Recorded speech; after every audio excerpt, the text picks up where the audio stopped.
नमस्कार, मैं माधवम सिंह, शहीद स्मारक राजकीय महाविद्यालय मोहम्मदाबाद यूसुफपुर गाजीपुर में कार्यरत हूँ हिंदी विभाग में। मैं तुलसी साहित्य में अभिव्यक्त समन्वयवादी चेतना विषय पर प्रस्तुति देने जा रहा हूँ।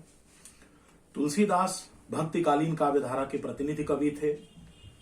राम भक्ति शाखा के सबसे बड़ी कवि के रूप में वे आज भी जाने जाते हैं और तुलसीदास के साहित्य में युगबोध बहुत गहराई से हमें दिखाई देता है और वो तत्कालीन जो समय की समस्याएं हैं उन सबको अपने साहित्य में शामिल करते हैं।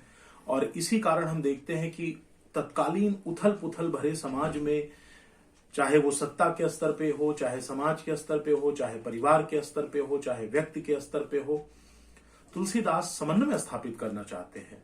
तुलसीदास अपने समय के जितने भी परस्पर विरोधी प्रतीत होने वाली बातें थी उन सब में समन्वय स्थापित करना चाहते हैं।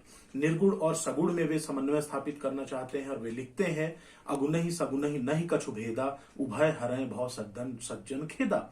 उस समय निर्गुण और सगुण में एक वर्चस्व की लड़ाई थी कि निर्गुण बड़ा है कि सगुण भक्ति ज्यादा अच्छी है। उन्होंने इस मतभेद को दूर करने का प्रयास किया और उन्होंने कहा कि दोनों आपको एक ही लक्ष्य तक पहुंचाते हैं।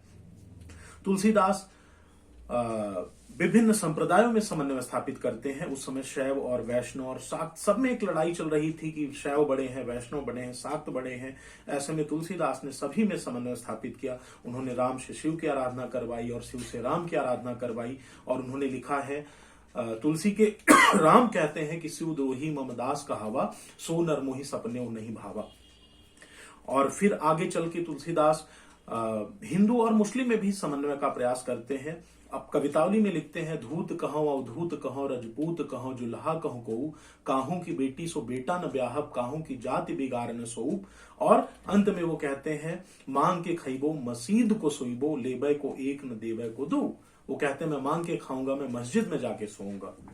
तो इस तरह की बात वो कहते हैं। तो वो कहीं न कहीं हिंदू और मुस्लिम में भी समन्वय स्थापित करना चाह रहे थे। उसके बाद वर्ण व्यवस्था के स्तर पे भी तुलसीदास समन्वय स्थापित करना चाहते हैं। हालांकि वर्ण व्यवस्था संबंधी उनकी मान्यताओं को लेकर विवाद होते रहे हैं, लेकिन यदि हम देखें 16वीं शताब्दी का जो एक व्यक्ति है वो वर्ण व्यवस्था में यदि समन्वय की बात करता है तो बहुत ही दूरदर्शी व्यक्ति है।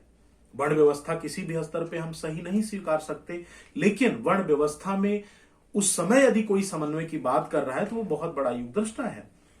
चारों वर्णों में वो समन्वय की बात करते हैं। तुलसी के राम शबरी के जूठे बेर खाते हैं। तुलसी के राम निषाद राज को गले लगाते हैं और कहते हैं, तुम मम प्रिय ही भरत संभाई, रहो अवधपुर आवत जाई।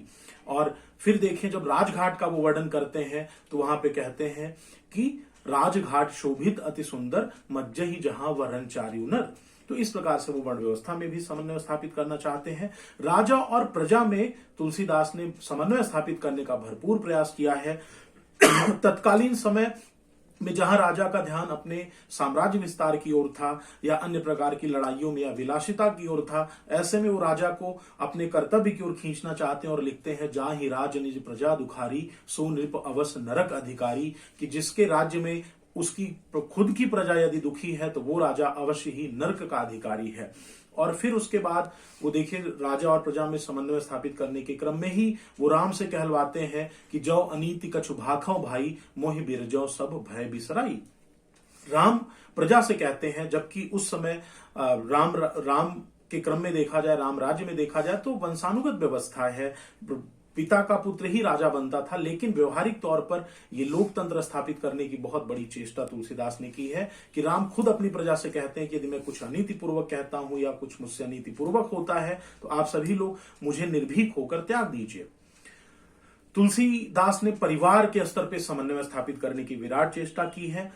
ऐसे समय में जब समाज विघटन का शिकार हो रहा था तो उस समय परिवार ही समाज को संगठित करता है, लेकिन उसके लिए सबसे महत्वपूर्ण शर्त यह है कि परिवार को समन्वित और संगठित होना बहुत जरूरी है।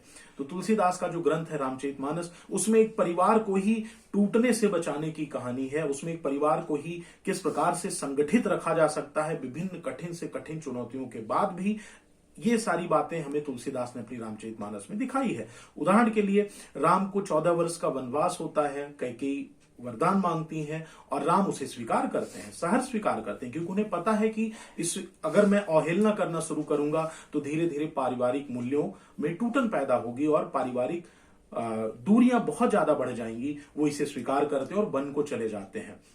दूसरी तरफ भरत आते हैं, जिनके लिए राजगद्दी मांगी गई थी, तो भरत राजगद्दी नहीं स्वीकारते, उन्हें बहुत दुख होता है, घोर दुख होता है। और जब वो राम को मनाने जाते हैं, राम नहीं आते, तो उनकी चरण पादुका को सिंहासन पे रखकर उसके आदेशों का पालन करते हैं। तो कहने का मतलब यह है कि त्याग, परस्पर त्याग से ही पारिवारिक मूल्यों में मजबूती आती है। इसे तुलसी ने बखूबी दिखाया है रामचरितमानस में। व्यक्ति के स्तर पर भी तुलसीदास ने समन्वय स्थापित किया है। उन्होंने लिखा है, सौरज धीरज तहि रथ चाका, सत्यशील दृढ़ ध्वजा पताका, बल विवेक दम परहित घोरे, क्षमा कृपा समता रजु जोरे। उन्होंने विभीषण को समझाते हुए कहा है कि जिस रथ से जय होता है वो रथ मेरे पास है। यदि हम व्यक्ति के स्तर पे देखें तो किसी व्यक्ति में बल और विवेक साथ साथ हो, ये परस्पर कम दिखाई देता है। तो बल भी हो, विवेक भी हो, ये बहुत जरूरी है। आप धनवान भी हो और परोपकारी भी हो, उदार भी हो, ये सारी चीजें आपके व्यक्तित्व को बहुत संगठित और बहुत मजबूत बनाती है। तो इस प्रकार से व्यक्ति के स्तर पे भी व्यक्तिगत मूल्यों में भी समन्वय की बात तुलसीदास कहते हैं। और समग्र रूप में अब हम कह सकते हैं कि तुलसीदास अपने इसी समन्वय की विराट चेष्टा के कारण लोकनायक कहे गए। हजारी प्रसाद द्विवेदी ने बिल्कुल सत्य ही कहा कि लोकनायक वही हो सकता है जो समन्वय का अपार धैर्य लेकर आया हो। तुलसीदास के संबंध में डॉक्टर जॉर्ज गिरिसन ने भी बिल्कुल सही कहा कि बुद्ध देव के बाद यदि कोई सबसे बड़ा लोकनायक है तो तुलसीदास हैं। तुलसीदास अपने इस समन्वय की विराट चेष्टा के कारण आज भी हमारे सिरमौर बने हुए हैं। वे वास्तव में वे लोकनायक थे, युग दृष्टा थे। बहुत बहुत धन्यवाद।